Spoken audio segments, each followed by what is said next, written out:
किसी गांव में एक बूढ़ा और बुढ़िया रहा करते थे। उनके पास पौची नाम का एक कुत्ता था। इसको दोनों बहुत प्यार करते थे।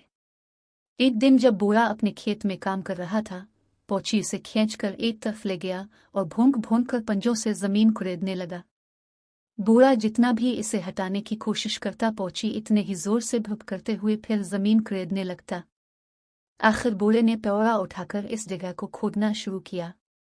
खोदने पर वहां से हीरे और मोतियों से भरा हुआ घड़ा निकला, जिसे पाकर बूढ़ा बहुत खुश हुआ और सारा खजाना लेकर अपने घर आ गया। बूढ़े का एक पड़ोसी था, बेहद लालची। इसने बूढ़े को खजाना लाते हुए देखा तो पूछ लिया। बूढ़ा था सीधा साधा। इसने पड़ोसी को खजाना मिलने का सारा वाकया कह सुनाया। जलन की वजह से पड़ोसी की नींद उड़ गई।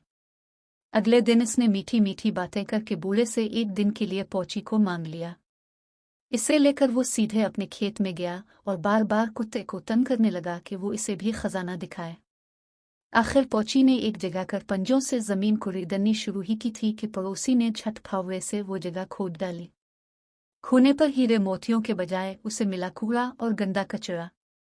पड़ोसी ने झलाहट में अलिफा देखा न ताओ और पौची को मारकर फेंक दिया। जब पौची के मालिक बूढ़े को मालूम हुआ तो वो बहुत दुखी हुआ। इसने पौची की लाश को गाड़कर वहां पर एक पेड़ उगा दिया।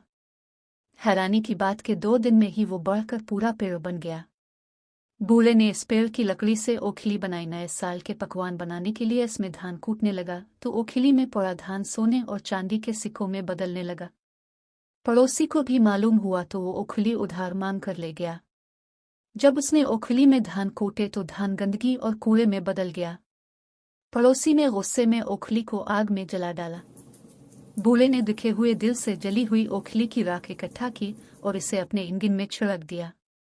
वो राख जहां जहां पड़ी वहां सूखी घास हरी हो गई और सूखे हुए पेड़ों की डालियां फूलों से लिद गई।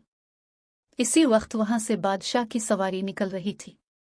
बादशाह ने फूलों से लदे पेड़ों को देखा।